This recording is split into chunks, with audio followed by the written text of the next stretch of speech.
So next, we are going to dive into some 2026 NFL draft. And we're going to kind of start, Sean, with a little bit of conversation about some things we're hearing. I'm not seeing it. I'm not reading it. I've told you all I don't really watch or read other people. I'm simply going by what my friends have reached out to me, and just to some of the panic of, hey, are you surprised Notre Dame only had 6 guys drafted? And I said, not really, because I didn't expect anyone else to get drafted. Howard Cross is a 6'1", 285-pound defensive tackle who didn't test very well.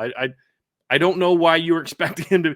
Well, he's not Aaron Donald, right? I mean, I didn't expect Bo Collins to get picked, although he was probably the guy that I thought could be the one that could sneak in, because he's got a lot of career production and he's got the measurables: 6'3", over 200 pounds, tested very well.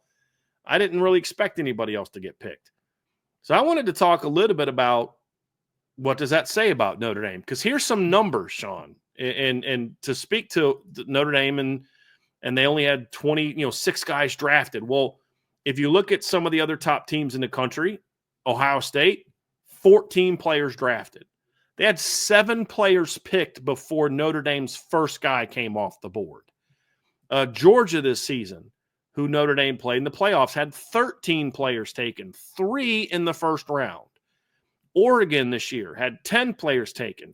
Texas had 12 players taken. So you get all these teams. Michigan a year ago had 15 players taken in the draft, and then had 3 guys go in the first round this year. What is going on at Notre Dame? Did they just get lucky? No, that none of those things are true. Just like Penn State did not get lucky this year because they only had 5 guys drafted. Here's the reality of Notre Dame's 2026 NFL draft. It went exactly how it was supposed to go, basically. The number of people that were picked, that were eligible to be picked. Because Notre Dame, unlike Ohio State, unlike Texas, unlike Georgia, returns the vast majority of their best players. Notre Dame did not have a single offensive lineman from their 2024 roster in the draft. Not one. Not a backup, not a starter, nobody. Their leading rusher, matter of fact, their top 4 leading rushers at running back all return. Their top pass catcher returns. 5 of the top 7 guys in tackles for loss return. 5 of the top 7 guys in tackles return. I think it was, 8 of 10, 7 of 10. Let me go look at the article I wrote, Sean, and give you this data, because this says a lot about it. So you only lost 3 starters from your offense. 2 of them got drafted. You lost 5 starters from your defense. 3 of them got drafted. If you look at your what you have coming back, you return your leading rusher, your leading pass catcher, 5 of your top 7 tacklers, 5 of your top 7 tackle for loss producers, and 7 of your top 10 sack producers, and 7 of the 9 players that intercepted a pass last year all return. Here's some more data for you, Sean, if you want to understand why Notre Dame's draft went the way that it went. By the end of last season, Notre Dame had 11 starters. That's half your starters had freshman or sophomore eligibility. 8 of them were true sophomores or true freshmen, which means a third of your starting lineup was not even eligible. Over a third of your starting lineup was not even eligible for the draft this year. Not even eligible for the draft. You could make a case that 2 of Notre Dame, if not 3 of Notre Dame's best pro prospects next year, won't even be eligible for next year's NFL draft. When you get Leonard Moore, Bryce Young, and CJ Carr, won't even be eligible for next year's draft, much less this year's draft. Jeremiah Love, Leonard Moore, not eligible for this year's draft. Adon Schuler, Drake Bowen, not eligible for this past year's draft. So not Anthony Knapp, Charles Jagasol, not eligible for this past year's draft. Here's a little bit more for you. If you look at their 2 deep, so they had 13 players on the second team that were freshman or sophomore eligibility, the 2 deep. 11 of them were true freshmen or true sophomores. So if you look at Notre Dame's 2 deep at the end of the season, 24 players of the 44 had freshman or sophomore eligibility. this past season. That includes 19 that were true freshmen or true sophomores. So a large chunk of your team could not even be drafted if they wanted to be drafted because they weren't eligible for the draft. So when you have that much coming back, that's going to kick into it. Somebody had mentioned to me, like, can Marcus Freeman produce top-level draft talent? So we don't know the answer to that because Marcus Freeman's first full recruiting class at Notre Dame as the head coach was the 2023 class. Do you know how many players in the 2023 class got drafted this year, Sean, for anyone in college football? 0, because they're not eligible for the draft yet. They won't be eligible for the draft even until next year. His first class as defensive coordinator has only had one player from that class even declare for the NFL draft. He got picked in the second round despite a knee injury in Benjamin Morrison. So his first class has only had one kid declare. First class as D coordinator, had one kid declare, and he went higher than any player at his position in almost 30 years, if you count Bobby Taylor. Over 30 years, if you don't count Bobby Taylor, who was drafted as a safety. So when you look at it, Sean, it's like, well, you kind of understand if I'm trying to make a point and not make, like, if I'm actually trying to make a contextual argument, not just some sort of hot take I can put out on social media. That's exactly why Notre Dame, and the title of my article was basically the low draft numbers in 2025 speaks volumes about the 2025 roster. Same thing for Penn State. Why does Penn State have low draft numbers? Because they didn't have that many guys eligible for the draft. If Katron Allen and Nicholas Singleton would have gone to the draft, their numbers would look a whole lot different. If some of their defensive players would have gone to the draft instead of coming back to school, those numbers would look a lot different. If Drew Aller would have gone to the NFL instead of coming back for his senior year, those numbers would have looked a whole lot different. And so the thing about Notre Dame is a lot of their best players weren't even eligible for the draft. So the next couple years, 2 to 3 years, are going to look a whole lot different than Notre Dame. But it's not going to be, it may not be enormously different next year. Because for it to be a big draft class next year, like 10, 12, 13 guys, win a title, because then all of a sudden you get guys overdrafted. As I said, when Georgia won their first title, they got like a third-string tight end got drafted. Okay, it's the way the NFL does it. But it also means you have a bunch of true juniors declaring for the NFL draft for next year's draft. So I wanted to first have that conversation, Sean, because I'm sure you were getting hit with it as well, like I was. Are you concerned about Notre Dame's low draft numbers? And I wanted to be like, how many guys did you think were going to get drafted this year? Because, like, they don't even have that many dudes that play that were even eligible. Like, Notre Dame didn't even have 14 guys that could even potentially get drafted that even played for them last year. Unless you want to count, like, Devin Ford and Mitch Jeter. I mean, like, did they even have 14 draft-eligible players that play? So you had the 6 that were picked. You had Howard Cross. You had R.J. Oben. You had Rod Hurd, Chris Mitchell, Jaden Harrison, Bo Collins. I said Howard Cross already, right? Did I say Howard Cross? So that's 13.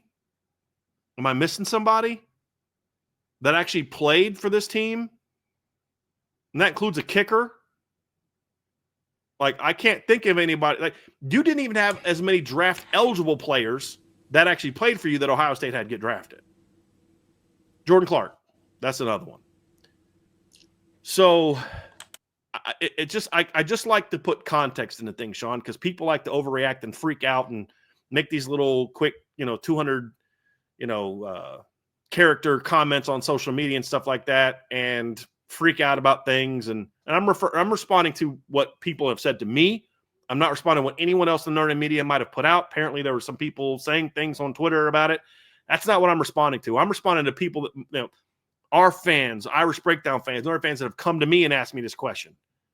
And so I'm making this point, like, this is exactly what you expected this draft class to look like. There will be at least 1 or 2 guys that get drafted next year that played at Notre Dame but left because they were not going to guarantee a starting job, and they'll get drafted next year. So there will be a lot of players from this 2024 team end up getting drafted. It's just not going to be the year after the draft because most of their top players are coming back next year. And that's a reason to be kind of fired up about it, Sean. When I was at the pro day, I think it was evident. The conversation was amongst the media on the sideline. Yo, when was the last time Notre Dame didn't have an offensive lineman working out at pro day? Like, this is weird. Like, this isn't a Notre Dame pro day. Like, you're used to the Notre Dame pro day dominated by the offensive line, the tight end, a few defensive linemen, and running backs maybe. Nah, this year was totally different.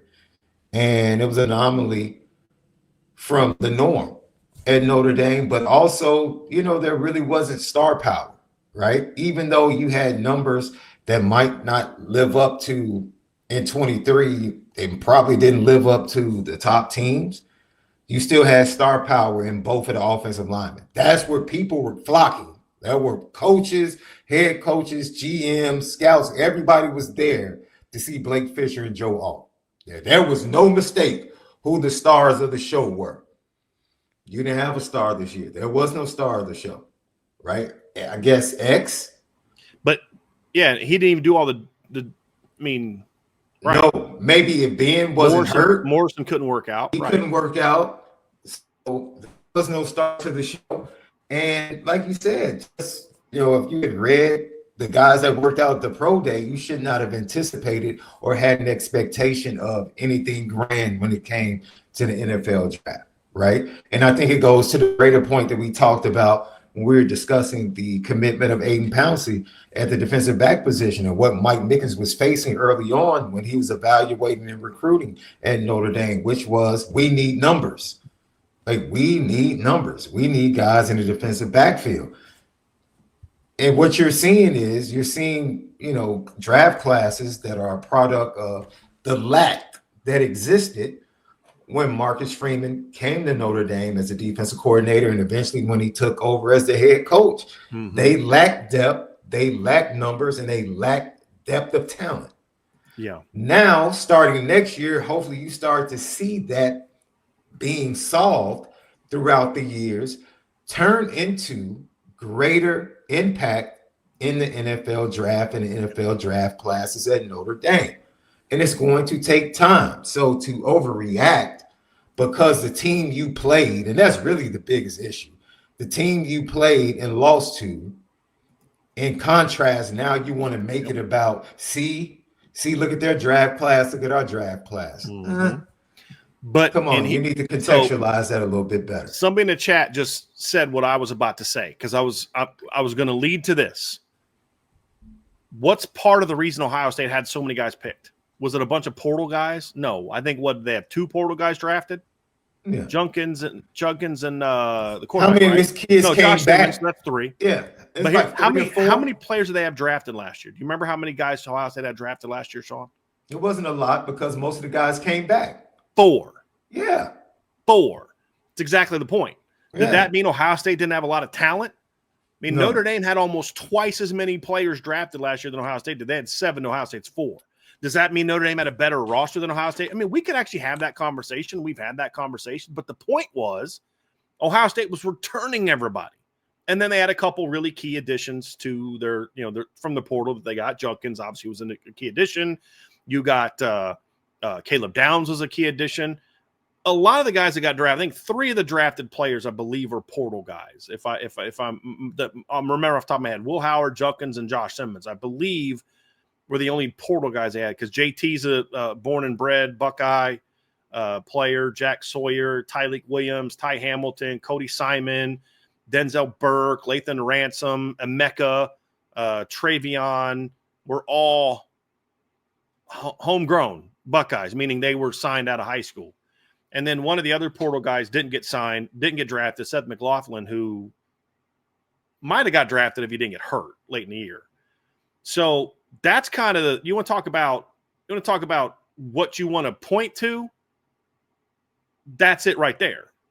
Look at Ohio State last year, who had 4 guys get picked last season. Yeah, you had a receiver that went in the first round. You had a 2nd-round pick at D tackle, a 4th-round pick at tight end, and a linebacker in round 5. So it wasn't even like you even had a ton of high level talent. You had 2 guys taken on the first 2 rounds last year, and then a 4th and a 5th rounder. So that's the thing that if you're a Notre Dame fan, you should actually look at this and be like, hey, I'm kind of fired up about this, because the reason the numbers were, and Ohio State knew they were going to have low numbers last year because of the fact they knew that everybody was coming back. If Jack Sawyer and JT and Lathan Ransom and Travion Henderson and all those guys would have declared a year ago, Emeka would have been at worst a day 2 pick if he would have declared last year. At worst, a day 2 pick. But they were coming back for some. JT is probably a day 2 pick if he comes back. Like, you could even argue that his draft value went down after this past season because I didn't think he was quite as good. He stepped up when it mattered, like he always does. So I think that's the thing that you point to and say, you want to find out why Notre Dame's numbers were the way that they were. Look at what they did. Look at what's coming back. And that's what's kind of has me fired up. So I want to talk about that, Sean, but I do want to kind of look a little bit about the potential for the 2026 draft. And do you have something? Can we have a question? That? Yeah, about draft classes before we get to the 26 class and talk about the impact, right? I think Andrew Gilmore brought up a point, and I had to look it up. I was like, oh, man, that might be a good point. And 7 guys taken in the 2019 class, right? Mm-hmm. Now tell me let's have an honest conversation about the talent out of those 7 guys. Let's have an honest conversation about the talent, because I think the conversation is about the elite talent. That's what people are looking for, right? Not just talent, elite talent at Notre Dame moving forward that we're going to talk about and project in the 26 draft class, or are we talking the draft class in Notre Dame, okay, right? Jerry Tillery went 28th in the first round. Mike Boykin surprised everybody because the production wasn't there, and he went 3rd because of what he did at the combine. He went 3rd to the Ravens. Julian Love went in the 4th. Drew Tranquil went in the 4th. Dexter Williams went in the 6th. Alize Mack went in the 7th. So as far as I think, how much better is that class than the class that just came out? I'm looking this up. Just give me a second, Sean, because I actually think he's talking about. Hold on a second. So well, he typed 2019. That's why I pulled it up. Hold on, just 1 second. 4, I think it's a very interesting 5, conversation 6. when it comes. He's talking about the 2019 recruiting class. Basically, he's pushing back on the notion that we're giving love to Marcus Freeman. He's adding more talent because he's. Well, he said 7 guys drafted. But Brian Kelly, yeah, they had 7 guys from the 19 class got drafted. So seven recruits that signed with Notre Dame in 2019 got drafted. Okay.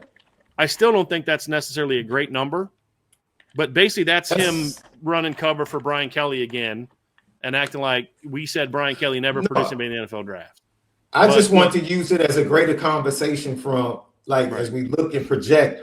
All right, what is talent? Are we just looking at it? Well, we got this many guys drafted, so that says we got talent. Or are we looking at guys that are drafted from rounds 1 to 4 in bulk? Like, just look at the first 7 guys from Ohio State. But my point would be this: if you're going to use that to run cover for Brian Kelly again, Brian Kelly had that 2019 class for 3 years.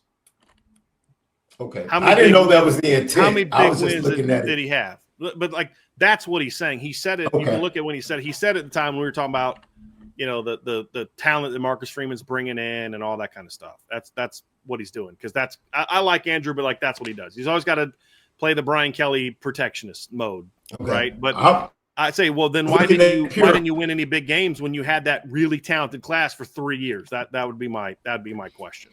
Yeah, so, I just thought it was a perfect catapult into the conversation about talent. Yeah, like the upper echelon talent that I think we're going to start to see, because that is a key, Sean. I mean, look, to win a championship, you do need that high level, top 50 NFL draft pick talent. I do think that's accurate. Like, Michigan didn't have a team that was like 2019 LSU or 2018 Clemson, but they very clearly had a lot of first-round talent. Now, I think some of the guys that got drafted in the first round were a little overrated, especially, I'm not a huge J.J. McCarthy fan. But I just got done telling you that I think Mason Graham was in the conversation for best player in the draft for this year. He was pretty good last year as well. You look at Colson Loveland. Do I think he got picked where he should? I wouldn't have picked him that high. he's still a top 50 draft player, in my opinion. Kenneth Grant is a first-round talent. Will Johnson, if he doesn't get hurt, is a first-round talent. And, yeah, I mean, again, if we're talking about where he would have been picked if he was able to come out last year, which he wasn't eligible to come out last year because he was a true sophomore, but if he was eligible to come out last year and doesn't have injuries, he's probably a guy that's a first-round talent. Yeah. So I do think if you're going to make a case about Notre Dame needing to still upgrade its elite talent in the draft, and the draft is evident of that, I think there's some merit to that, but that's the whole point of what we're talking about. All those players for Notre Dame that are those type of players, those top high-level elite talents, not the smart, savvy, great football players like Xavier Watts and Jack Kaiser, but the elite talents, the whole point of what we're talking about is those guys are still on the team. They weren't in the draft. It's Jeremiah Love. That's Jadarian Price. That's Leonard Moore. That's Charles Jagasol. That's Bryce Young. It's those type of players. And then, guys that are coming into the class now. And so if it's like, if I've seen mock drafts that if everyone was eligible to be drafted, every one of those I saw, which I think are stupid because so one guy had Arch Manning going number 1 overall if he was eligible. I'm like, the NFL may suck at drafting quarterback. They're not taking Arch Manning number 1 overall with 2 career starts. Give me a freaking break. But anyway, every one of those I saw had Jeremiah Love in it. I'm seeing these way too early 2026 mock drafts that have Jeremiah Love, Charles Jagasol, and Malachi Fields. Now, again, I don't put a lot of stock in those. They're fun to talk about, and we'll kind of look at that. But the reality is they need that more high-level talent. So, and Andrew, you can say you're giving respect to the pre-Freeman era. Nobody's saying the pre-Freeman era sucked and they had no players. So again, you're doing a straw man thing to try to run cover for Brian Kelly, because you can say you're not doing that, but when your argument is that, then you're doing that. And again, this guy that you respect so much, why didn't he win more with that class? He had it for 3 years. Why didn't he win more with it? Well, Brian, this is where I want the conversation to go, right? Big time talent, right? That class had big time talent. Yeah. Based upon what? You had 1 first-round draft. You can't base it upon production and winning in college, and you can't base it upon production in the NFL. So the term big time talent, and we're still having the conversation about Marcus Freeman elevating the talent as it matriculates into the NFL from what it was. So if it's being improved, at what point give me the small or big sample size that says Notre Dame had big time talent? Because just being drafted rounds 4, 5, that doesn't mean that entire linebacker class got drafted. 19 class, Maris, JD, and Jack. Right. That doesn't happen if Marcus Freeman's not the defensive coordinator and then the head coach at Notre Dame. Brian Kelly doesn't do that. How do I know that? Because I watched him piss away players like Niles Morgan and guys for years and not do that. So, you can sit there and say it all you want and try to give respect. How many times, and this is the thing, it's a straw man, and this is what you do. How many times have we said that Brian Kelly pissed away talent? How many times have I said the 2015 team was one of the most talented teams Notre Dame's ever had? How many times have I argued about all the elite talent on the 2011 team that had 4 first-round draft picks on it, Sean? Zach Martin, Tyler Eifert, Michael Floyd, and Harrison Smith, and that doesn't even include Manti. Yeah. We've never said they didn't have talent. We've never said they didn't have high-level talent.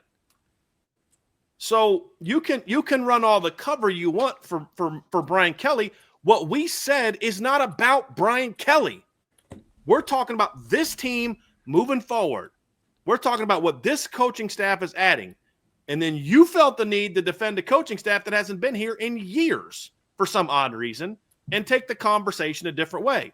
This is about what's here now and what's coming down the pike and what Marcus Freeman is doing now. Let's also not forget that Cam Hart and is probably not playing, is not getting drafted if it's not for this coaching staff. Xavier Watts, Marcus Freeman had to go take him from the offense when he got here as defensive coordinator. So we need to, some of y'all need to move past this, because everything we talk about is not a shot at a coach that hasn't been up here forever. And you did bring up Brian Kelly. You even said you did. You just said, dude, now you're being dishonest, and that I don't appreciate. I'm showing respect to the pre-Freeman era. Who's that? Who's that? What is the pre? Are you talking about Ty Willingham? Talking about Charlie Weiss? Bob Davie? Who's the pre-Freeman era that you're trying to give respect to? So don't tell me you didn't bring up Brian Kelly. You did bring up Brian Kelly. So you can miss me with that right now. I'm tired of that. I'm tired of every time we talk about what's going on right now, some of y'all feel the need to go run cover for Brian Kelly. If he was that good, how come he never did things that Marcus Freeman has done in 3 years? Explain that to me. Could you imagine if this coaching staff, Trev and I did this last week, Sean, what would the 2015 season look like if they had this coaching staff? We had that conversation Friday. So we've never said that era didn't have talent. Matter of fact, we've said the opposite. But you finally have a coaching staff that knows actually what to do with that talent. And that's why they could beat Georgia and beat Indiana and beat Penn State in big games. This is what's so interesting. You know who actually said they didn't have elite talent? The former coach. The former coach. That's why he left. He literally I need to go somewhere where I can have players to win a championship with. He said that. Marcus Freeman won more major bowl games in a 10-day span than Brian Kelly won in 10 years at Notre Dame. 2-0. 2 New Year's Six bowl games, major bowl games in 10 days than what Brian Kelly won in 11 years at Notre Dame. So I don't know why you feel the need to constantly bring up that era. We're trying to move on from it. So that's what we're going to do now. Because this is about the now and the future, not looking back on a coach who failed for over a decade to take advantage of the talent he had. This coach and this staff just showed us that they can win that they can actually maximize the talent they have. And that's what the point of what we're trying to have a conversation about. So moving forward, Brian, at 26, what's the chances that Notre Dame can have 5 to 6 guys in the first 3 rounds? That's going to so let's kind of look at this on both sides of the ball, Sean. The conversation is I still think at least half of their first round talents are not going to be coming out the draft next year.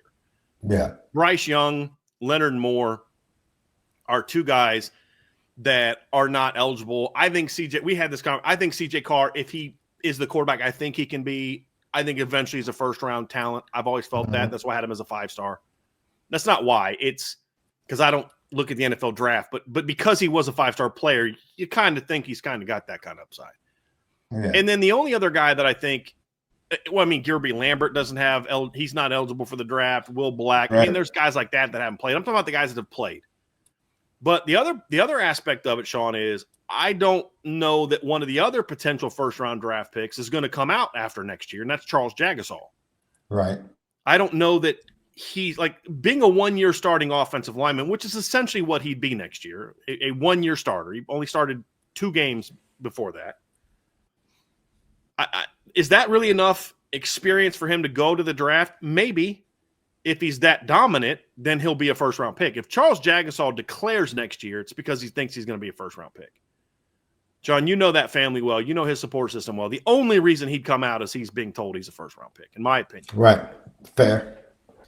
So I still say the only guy that is a Notre Dame recruit that is a first-round talent that will be eligible for the draft next year is Jeremiah Love, in my opinion. Now, what you're seeing that because again, I don't think Jagasaw will come out, but if he does, he's a first-round talent. Mm-hmm. The other guy that's been interesting, so let's look at the offense, Sean. That's first-round talent. Now, somebody else is Kingston Viliama-Asa is another one. who could be a round 1 or 2 type of guy, not eligible for the draft. I'm curious about where Drake Bowen, I think he is a guy that could go in the first 3 rounds. He's eligible for the draft. It's unlikely that he leaves after his 3rd year. Comes out, right. So a lot of these guys, like even Jalen Sneed, who a lot of people think is a high draft pick, he's got to show me a lot before I'm talking about him being drafted, at all, much less in the first few rounds. But he's a big-time athlete. He still has eligibility left.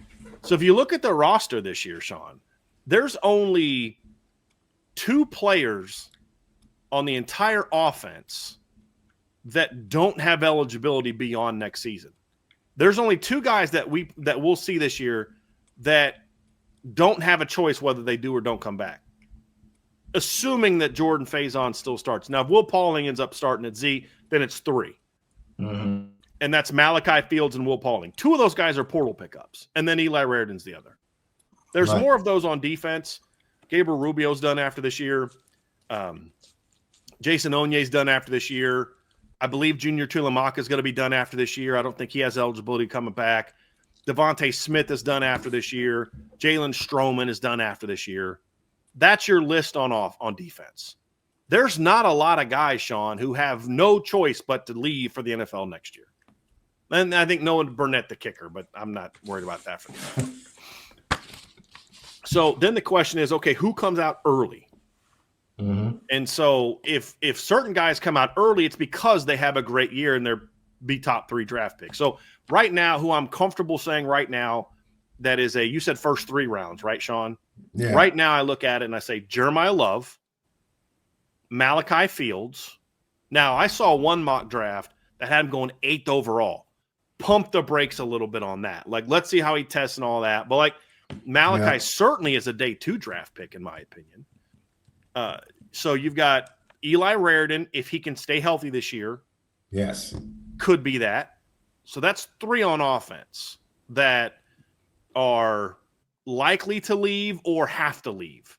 So I think the 2 guys on offense that are done after this year that we expect to start are guys that I think have day 2 potential, if not, in Malachi's case, day 1. I don't know that Eli has day 1. That's me kind of like, okay, I'm not jumping off that cliff yet. The guy's got like 11 career catches. Right. But Eli's the kind of guy, Sean, that if he has a big year, 50 catches, and then goes and runs a 4 or 5 at the combine, I mean, maybe he could, but I mean, I'm just saying, like, right now, reasonable ceiling. He can have a cold commit type. Right. Cole Kmet came back against Georgia, had a great year. Yeah, yes. He'll test better than Cole did, in my opinion. Yeah. So those are guys like Emil Wagner, Billy Schrouth. I don't know that those are guys that are going to come out after this year. Now, it could be a situation where Emil looks and sees what's kind of coming behind him, and he's thinking like, okay, I'm going to go now. But I don't know that either one of those guys are necessarily going to be gone either, because in Billy's case, next year would be the first full year he has as a starter. At least Emil has 16. I mean, there's a chance that Emil, if Notre Dame makes another run to the title game, Emil Wagner could have basically 3 seasons worth of starts in 2 years. He had 32 starts, Sean. That's not that far. I mean, usually if you start for 3 years, you've got 35 to 36 starts is usually about where you're at. Sometimes, 39 if you played on a really good team and you never missed any games. Yeah. He'd have almost that in 2 seasons. He may look at that and say, hey, I'm getting a lot of love. And if Emil goes, then I think he's got a shot to be a day 2 pick. Yeah. If he doesn't go, then that means he's probably not getting that kind of feedback. Yeah. I feel the same way about Billy Schrouth. I think Billy Schrouth as a day 2 NFL talent, but will it be next year or will it be 27? That's kind of where I'm at. The 27 draft, in my opinion, is going to have a very heavy Notre Dame flavor for the offensive line, because that's when I think those 3 guys come out. Other side of the ball, I don't know that a lot of the guys that are coming out for sure are day 1 and day 2 players. I don't think Gabriel Rubio is. Jason Onye is not. At least hasn't shown it yet. Junior Tuilamaka is not. Linebacker, same thing. I don't know that any of those guys are going to come out. And like Kingston's not eligible. Drake could play himself into day 2. But I'm just not ready to go there yet. I think Drake, think about Maris, JD, and Jack. They all had 3 years of starters under their belts. Drake would have 2. But again, he'd have 32 starts, which is a lot more if they make another deep run. And that's the other thing too, is if Notre Dame makes it to the title game or wins the title, that means some of these underclassmen performed in a way that they're going to then be in a position to leave. Yeah. I also don't think, so then you look at the rest of the defense. I don't think Devontae Smith is a day 1, day 2 guy, but I think he gets drafted. I don't think the Rubio and Onye and Jared Dawson are day 1 or day 2 guys right now, but I think they're all draftable, certainly, if they perform well next year. I think Junior Chilamaka might have a tough time getting picked because he may not be a starter. The guy on defense who I could see coming out and being a day 1 pick is if Boubacar is healthy this year and just blows up. But again, I think he won't have a lot of experience, and I don't know that he'll be healthy for an entire season, like full speed healthy for an entire season. But if Boubacar goes out there and has 11, 12 sacks and he goes pro, he could be a day 1 guy. But that's why I say the 27 draft especially is going to be really nuts, because that's when we definitely know Drake's coming out, because he has to. I don't think Don Schuler leaves early. I think he probably comes back for 1 more year. But if he leaves next year, it's probably because he's being told he could be a potential day 2 draft pick. And then you go back on the offensive side of the ball. We talked about the guys that have to leave. Well, if Jadarian Price, I think, is a guy that could go pro next year. And I saw some guys get picked in round 3 and 4, Sean, that I'm like, I'd take Jadarian Price over that guy. I'll take him on the Bears right now over what they got at running back. Yes. So if Jadarian goes out there, like a perfect comp for me for Jadarian Price for next year, as far as just experience, is the kid from Georgia, Trevor Etienne, or is it? I get it's Trevor's the younger, the younger one, right? The running back. He got picked in the 4th round. This is a kid that never rushed for 900 yards in his career. He went in the 4th round. He was the 12th pick of the fourth round.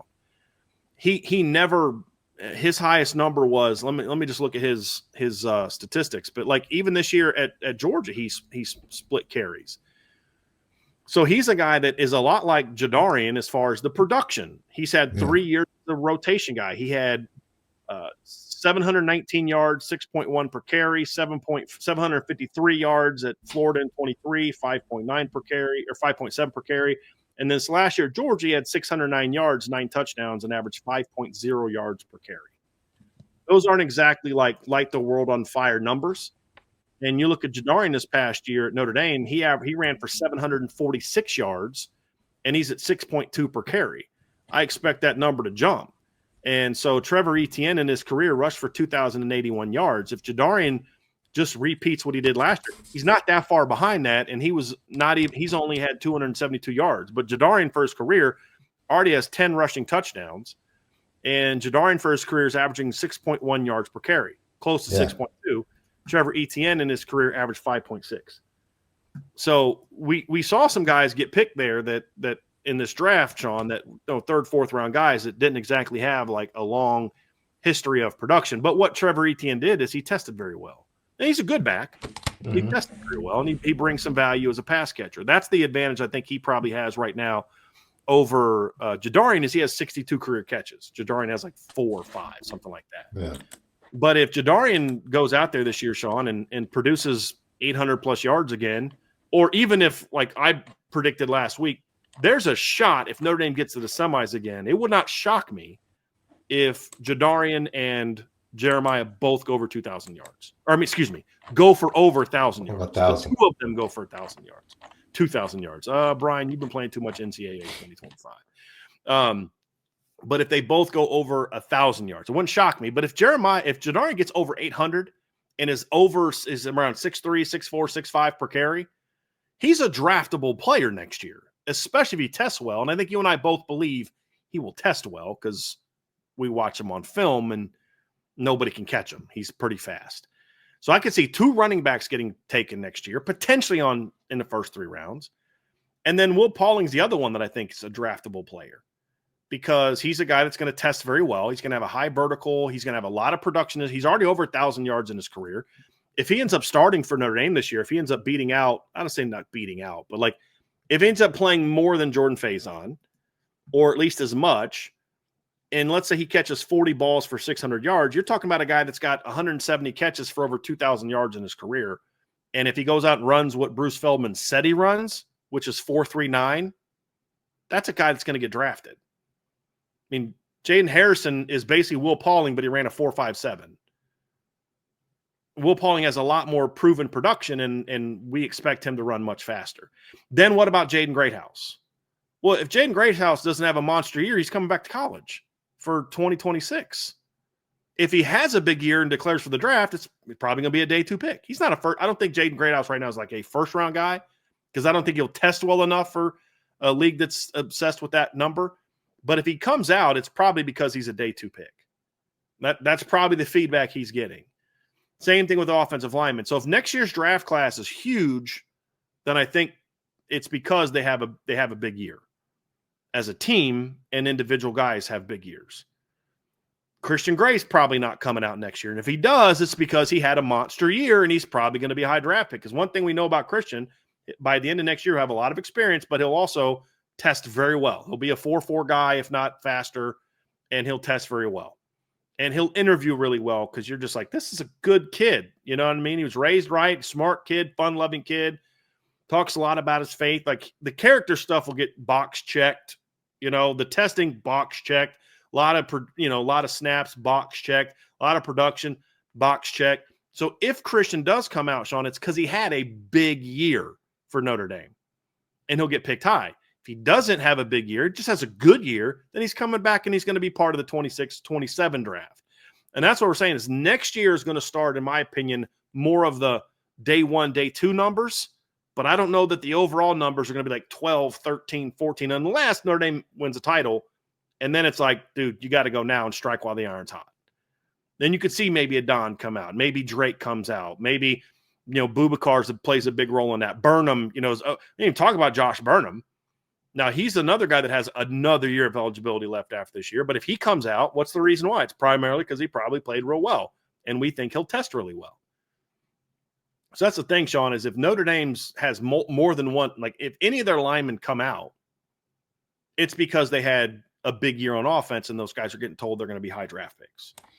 And then it's going to be an interesting conversation to whereas, is there a need for you to come back, right? What are the conversations? Because when you have the exit interviews, there's a conversation with the staff, you receive information from the NFL, and then you look at, like you said, if you're coming off winning a championship, there's no need to want to come back to win a championship, right? And so also, if I go back, man, I got Will Black, I got Derby Land. It's like, there's really no need for me to go back. Because now, as an upperclassman, you don't want to leave your team hanging. That's a great, you're saying basically they're going to say, hey, I'm not leaving my team in a bad spot because I know what's coming down. I know what's coming up, right? I could see Emil Wagner being that type of guy. Absolutely. Where if he felt like, hey, I'm ready, but I feel like I'm leaving Notre Dame in a bad spot, I may come back. Right. I could see him if he was getting told he was going to be a high pick. Yeah, I can see that, Ron. I think Joe Alt might have had thoughts like that. Like, I could leave early. Quentin Nelson did. I know that for a fact. Nelson definitely did. Right. Yeah, I know that for a fact. He wasn't actually going to come back, but he had that initial, because it's a conversation you have to have. It's a real life conversation. Yeah. Like, man, what's best for me? What do I need to do? I think he also knew what was going to happen that next year. Yeah. That they were going to be a pretty good team that next year also. Yeah. But he made the right decision. But the point you're making is like McGlinchey didn't have to make that kind of decision because McGlinchey was done. McGlinchey made that decision the year before. Yeah. And like Ronnie Stanley coming back after 2014, there were people saying he might be a late first round pick, but he had to make a decision. Do I want to come back, get better? And, he did and ended up working out for him. So we've seen a lot of those guys kind of go through that, Sean, where. And like you said, football's different now because these guys are playing a lot of football now. Yeah. Like what it took 3 years to accumulate an experience, you're doing it now in 2 seasons. Yeah. So that speeds up the clock. Snaps and games played. Yeah, absolutely. Good point. People bring up Jadarian Price. Jadarian Price, who says he wants to take any more snaps in college, because he had an Achilles. His situation is different. How is he thinking after this season? If he gets 1,000 yards with 7 to 8 touchdowns, and then Notre Dame makes the national championship, does he come back to be the guy at Notre Dame? Right. Or does he say, you know what, I'm good. I think I can go ahead and test well Right. and get into day 2. You know, that's a conversation. But I think everything is healthier. And I think what we will have, like I said, you had it last year in 23. You didn't have it in 20. I mean, this year you had it in 24, but you didn't have it in the 25 draft class. What you have in 26 and 27 is that you already have the stars in place. You know, Jeremiah Love's the star next year. That they're coming to see Jeremiah Love next year. And he might have Malachi Fields might be a co-star based upon the way things go. You go to 26, you'll have Christian Gray, you'll have Drake, heck, you'll even have Leonard Moore thinking about leaving early. So now you're talking about Bryce Young. Like, you want to talk about potential first round impact. Let's look ahead to the 27 class. If most of those guys come back, Jagasol comes back, he's potentially that guy. Maybe Emil becomes a first round draft pick if he's now a 3-year starter at Notre Dame. Because for him to be a 3-year starter at Notre Dame means he's have to hold, Will Black and Kirby Lambert off for a couple years. That's a pretty good football player. Boubacar, potential first round pick. Bryce Young, potential first round pick. Drake Bowen, potential day 1, day 2 pick. I think probably more day 2, so round 2, 3 as opposed to round 1. But if Drake comes out and runs like a 4.5 at the combine, then all of a sudden he shoots up into that round 1 area, depending on what season he kind of. Leonard Moore is a first round type of draft pick. Christian Gray, if he has the kind of jump he can have, is capably a first round draft pick, at the very least a day 2 guy, kind of where Benjamin had, because he wouldn't have, hopefully at that point in time, the injury concerns that Benjamin had. And then a Don Schuler in 2027 could be that type of guy. Jaden Greathouse comes out in 2027. He's that kind of player. So you look at it, Sean, and at Billy Schrauth would then be part of the 27 draft because he'd have to be. That's another guy that I think is a day 1 or day 2 guy. So when you talk about the 26 and 27 draft class, I think 26 starts to kind of ramp up more day 1, day 2 picks overall than we've seen. 27 is when the door gets kicked down, because all those players that you and I view as elite players will either be eligible finally, Bryce Young, Leonard Moore, for Anthony Knapp might be another one to consider in that 27 draft class, because he'll then be going into his junior year. And if he's still starting, has a ton of snaps under his belt, what does he decide to do? I don't know if he'd be a guy that'd come out after his true junior year, but he'd have so much experience by that point in time. If Notre Dame wins the title in 2026 and CJ Carr's a 2-year starter, is it a given that he's going to come back for his senior year? I would hope so. But you get what I'm saying, Sean? So, like, you're now, what running back breaks out? That 27, that's Keidron Young and Neas Williams are now eligible for the draft. So there's just a lot of things like the 26, 27 draft class. That's when you're really going to see the Marcus Freeman effect take hold, because unlike people in the past, he so far has shown an ability to get more out of the players they have earlier than even the previous staff had when they were veterans. And as long as that continues, then you start to understand why when we look at this team, we start thinking like this team is going to start wrecking the draft. And again, the NFL tends to overdraft the best from the best teams. They just do. And I get it to a degree. I get it. Like, hey, you want winners? Go draft guys that are part of winners. Notre Dame coaches do this all the time. It's not an end-all, be-all, Sean, but there's a lot of times you hear them say, this guy comes from a great program. That's one of the things they loved about Kingston. He plays arguably the best high school program in the country. You guys talk about IMG all you want. That's not really a high school program. That's basically a prep school for high school kids. St. John Bosco is a private school. They recruit from that, but it's still a high school because it's a high school and it's normal students and it's not just all athletes, and it's also everyone's from that. You don't see a bunch of guys from like Ohio moving out to play 1 year at St. John Bosco. They're all kind of local kids. It's the best of the local kids, but it's still a high school. They do that, but it's not the end all be all. And the more Notre Dame wins, the more you're going to see them start to get the benefit of the doubt. Xavier Watts for the 26 Notre Dame team, 25 Notre Dame team maybe gets more of the benefit of the doubt after 2 years of making a deep run than maybe he did this year. Same thing with guys like Riley Mills and players like that. The other thing too is a lot of the guys coming down the pike, Sean, are not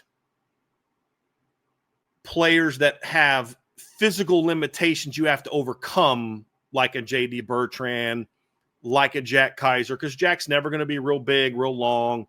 That's not true for Drake. That's not true for Kingston. Oh, and I forgot to mention Kingston is another potential 2027 draft type of guy. That's not true for Leonard Moore. That's not true for Christian Gray. That's not true for any of the offensive linemen. It's not true for Jaden Greathouse, who's 6'1", 215. You know what I mean, Sean? So, like, you're now putting in guys that have the physical tools that the NFL looks for on top of the production and the play. That's the difference where a lot of the Notre Dame – I mean, Howard Cross is a perfect example. If Gaber Rubio has a year of film like Riley Mills or Howard Cross had, he's getting drafted. Howard Cross is not, because he's 6'5", 315.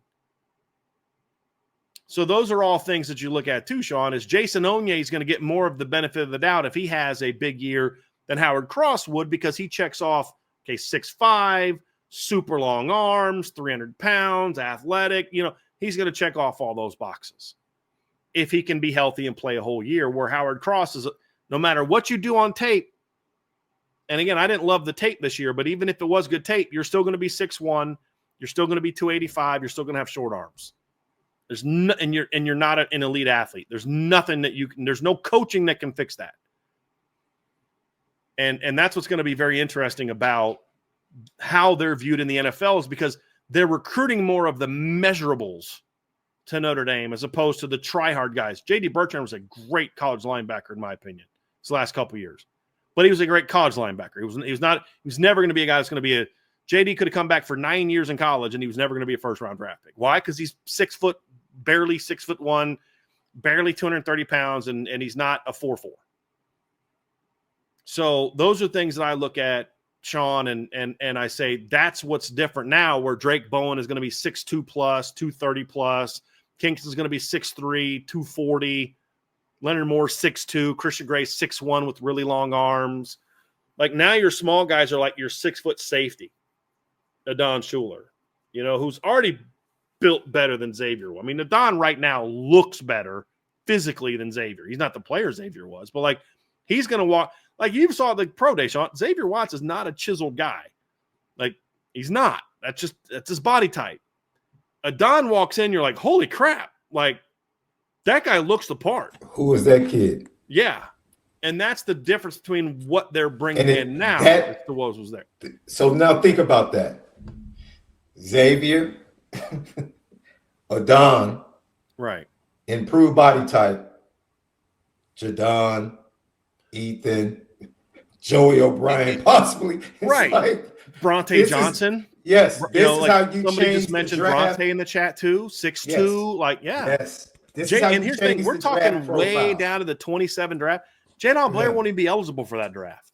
Yeah. He's not going to be eligible for draft till 2028. Yeah. That's the thing that starts getting you excited. And when we talk about the team, we're not even getting into the guys that are coming in the freshman class who won't even be eligible for either of those two drafts. Yeah. Jadon Blair, James Flanagan, Will Black, those type of guys. So it is exciting to look at what they're doing, Sean. I mean, it really is. Think about how many guys that you and I believe have first-round talent. And what I mean by first-round talent is I watch these guys getting picked in the first round, and I'm like, that dude is as physically gifted as that dude. Now, they got to go out and prove it on the field. Bryce Young right now is not a first-round draft pick. He's not a first-round player. What I'm saying is he has first-round tools. Now let's see if he can develop into a first-round talent. Yeah. And that's what I mean. Like, CJ Carr right now is not a first-round quarterback. He's not one of those, if he comes out this right now, he's not. What I'm saying is I think the tools are there for him to eventually develop into that type of quarterback. And if Jackson Dart can be a first-round draft pick, then I think CJ Carr, when he has the experience in production and development, can be a first-round draft pick. And that's my point. Most of these guys right now, Kingston comes out right now, he's not a first-round draft pick. What I'm saying is I think he has the tools that when he gets the development experience needed, he will then be able to be that kind of player. Charles Jagasaw right now is not a first-round draft pick. They'd be like, he's got 2 starts because of injuries. What I'm saying is the tools are there for him someday to be a first-round draft pick. Because, again, I see some of the guys getting drafted. I pop in the film, and I'm like, that dude's not as good as the Notre Dame dude. And that's what leads me to believe that they have that type of potential. They have to now go prove it in development. But so when I say Bryce Young's a first-round talent, Boubacar, it's not that they are right now. It's they have the tools to be that. So when I look at the 26 draft class, Sean, I see Jeremiah, as long as there's no setbacks or injuries, being a first-round type of guy. I think Malachi Fields is certainly, you said first 3 rounds. I think he's that type of player. I believe that Eli Raridan could be that type of player. If any of the offensive linemen come out, they will be that type of player. The question is going to be, will next year's draft be more offensive heavy for Notre Dame, where this year's draft and last year's draft were more defensive heavy for Notre Dame? That's the interesting thing, because there's actually more high-level picks that are eligible for the NFL draft on offense than defense. Like, I don't know that any of the young guys on defense or the veterans on defense, even if they have great years, are first round or even day 2 draft picks, unless I'm forgetting someone. Like, I don't see that. So now I do think that Devontae Smith could end up being, if he tests well, could end up being the first nickel to get drafted, because he's just a little thicker, a little bigger than the last 2 nickels. It's a little bit more of a natural cover guy than Thomas Harper was, but he's more physical than what Jordan Clark was. Problem with Jordan Clark was he was always small and he wasn't an elite athlete. And if you're going to be that small, you better be an elite athlete. But, like, nobody thought that he was going to come to Notre Dame and be a draft pick, because he's a 6-year player. If he was that type of athlete, he would have – wasn't like he came from, Arizona Western. He came from Arizona State, So Rod Hurd didn't, like, hey, come here and you're going to be drafted. Like, they weren't that kind of guy. R.J. Oben was the one that I thought was going to come here and have a shot to get drafted. That was a very disappointing performance from him. But, again, I won't trade all of that for what the one play he did give us. You know what else might be interesting, B? Because we talked about this throughout the spring, especially with the defensive line and how they're viewed now. If we start seeing more sprinkled in odd fronts, how does that impact the evaluation of NFL teams that are 3-4 teams, right, and how they look at Notre Dame guys now? All of these things now come into play. So it's going to be interesting to see how now Chris Ash takes what's left in the cupboard and how he cooks it up, as opposed to how it was cooked by very successfully by the previous defensive coordinator, and how that might give someone a chance or a better chance from a draft evaluation than they might have had, before. That's something else to think about. But like you said, things are trending upward. Sure. Hey, I've been doing it, going to the pro day for the last 3 to 4 years.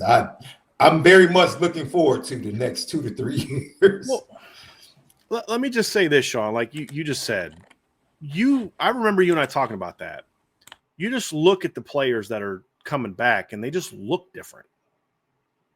I mean, you're at the pro day and you're watching 5'11 and a half, 6 foot Xavier Watts. You're watching 5'9 Jordan Clark. And then cheering them on are 6'2 Leonard Moore, 6'3 Bronte Johnson, 6'4 Luke Talich, 6'5 Janon Blair, 6 foot plus Christian Gray, 6'1 Carson Hobbs, Dallas Golden 6 feet, Mark Zachary 6 feet, Cree Thomas is 6'1. You look at linebacker, who's cheering on 6'1", 230-pound Jack Kaiser. It's 6'2 and a half, 240-pound Drake Bowen. It's 6'3, 235-pound Kingston Viliama-Asa. It's 6'2, 225-pound Madden Faramo. Like, who's cheering on R.J. Oben? It's 6'7", 260-pound Bryce Young. It's 6'4", 35. I've been told Boubacar has 35-plus inch arms. That's what I've been told. Like, that's who. Like, it just visually looks different now. You see Charles Jagasol walk up, you're like, that is a mountain of a man. Like, that is a large human being. You look at Emil Wagner, and he's filling out, but you just see, like, I'm curious to see what Emil's arm length is at Pro Day and Combine. I'll bet you he's 34-plus arm length. I'll bet you he is. I can't remember who I can't remember who told me this, but there was a player. I can't remember if it was I think it was an offensive lineman. Somebody inside the program told me that one of their kids has 36-inch arms. I don't know that I believe that, but like they're like, no, look, wait till he comes. I think it was an offensive lineman. I'm like, that's kind of nuts.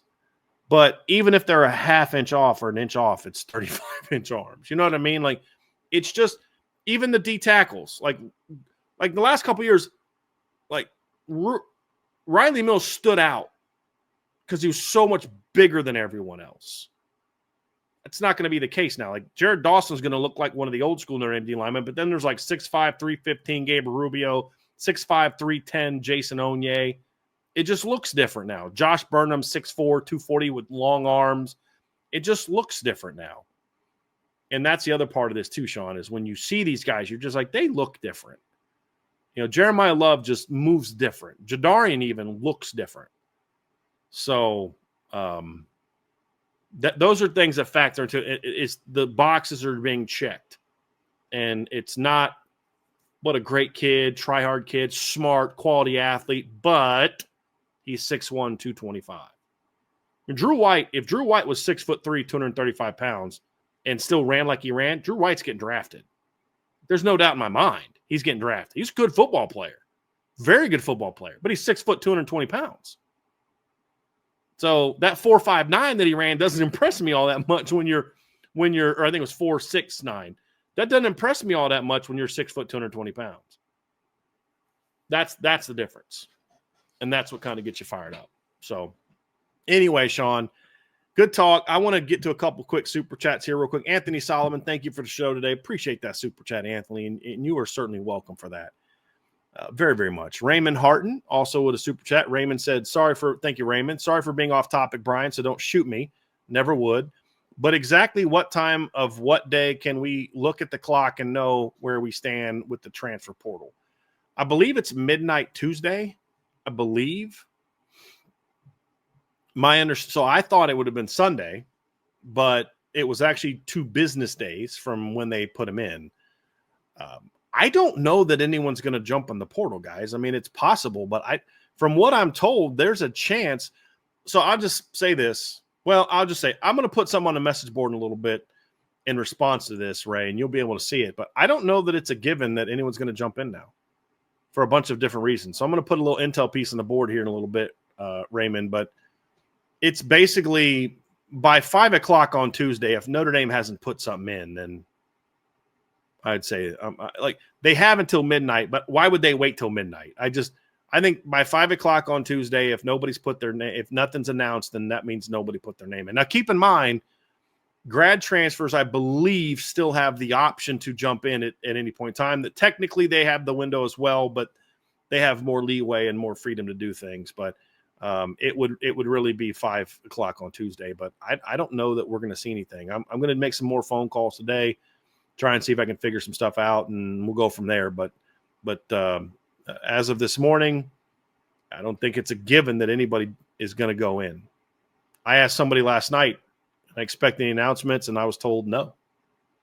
That doesn't mean that may not change. Because they may be trying to convince kids not to jump in, and then use that 48-hour window to do that, and then they change their mind. But we'll see how that plays out. But it's not a given that anybody's going to jump in, because they were going to have guys jump in if the rule would have been passed for the 105 limit. That just would have had to. You'd have had actually at least 11 would have had to jump in. But with that being out, I just think that speaks volumes to what they're building. Even if a couple guys jump in that I'm hearing, because I was told flat out, Sean, you know the names. I told you the names. Flat out, this guy's leaving. And whatever reason, when they had their exit interviews, it sounds like with a lot of those guys, their opinions changed. One guy for sure, I was told last night, he's staying for now. I didn't like the for now part, but that's, it's better than he's leaving. You know what I mean? So we'll see how the next couple of days play out. But it's very interesting. If a guy is leaving, he's already put his name in. He's already submitted the paperwork to Notre Dame. It just means that Notre Dame hasn't sent the paperwork into the NCAA. That's basically what that means. If a guy hadn't put his name in by Friday, then he's not jumping in. That's basically what that means. Notre Dame has a period before they have to submit the paperwork to the NCAA, and the guy then officially goes in the portal. So it's going to be interesting, Sean. Very, very interesting. So thank you for being with me today, my friend. It's a good show. Anything else that you want to discuss? Any other draft stuff you want to mention before we get out of here? Maybe I'll jump on with you a little later in the week. Have that conversation. Tap into, we're going up and a half. Yeah. I want to give that a longer runway. Some stuff I can talk about, but I need a longer runway for that. I got you. It's been great, though. It's great to get back into the mode. Yeah. Notre Dame's back on the road, and the time off was needed, So I'm ready to see how Notre Dame goes into this their junior day camps and official visits and a lot of different things. I talked to a couple of kids. Matter of fact, a couple of kids contacted me during the show, so we're going to have some more recruiting stuff coming up, and look forward to a couple of decisions coming up soon that might be in the favor of the Fighting Irish in a week or so. So, love it. Yeah. Well, Sean, I guess people may have to try to convince you to come join one of the mailbags one of these days this week, Sean. And I'm all for it. We'll have to see. We'll have to talk about it. So, everybody, thanks for being with us today. Great numbers today. Great chat today. For Sean, I'm Brian. Have an awesome rest of your day. Hey, look. I mean, that's my guy. What's up, T Squared? So he I may have y'all do it instead of me. You never know. Hey, you never know. T Squared is 80 degrees. Yeah. Right now in Chicago. I'll give you one guess where I'm headed after we're done with this show. Trevor knows the answer. Real quick, we did get a super chat from Dolly Madison, a big one. Dolly, I always enjoy your show. Thank you. You are very welcome, and thank you for that super chat. That is awesome. We really, really appreciate it very much. Very, very much. So that's a great way to end the show, Sean. Folks, hit that like on your way out. Hit that subscribe button on your way out. Hit that notification bell. For Sean, I'm Brian. As he said, right down there, boards.irishbreakdown.com. That's where some of that recruiting intel is going to be. That's where I'm going to put my portal intel. I did my big board for the offensive class and the defensive class for 26 last night. My rankings for the current commits. So I have my 7 offensive players ranked, my 5 defensive players ranked, current grade, upside grade, film analysis, all of it done. That's on the message board. You can check that out at boards.irishbreakdown.com. Have an awesome rest of your day. We'll see y'all again tomorrow. There's a chance we may start at noon tomorrow. So that's why you need to make sure you have that notification bell on. It's the last week of the construction. They may have something going on here at 3. I got to find out for sure. We should know by the end of the day. We may start at noon. I'll let you guys know for sure. It'll be the only day this week that really gets jacked up. But make sure you check that out. And we'll talk to you again here very, very soon on the Irish Breakdown Podcast.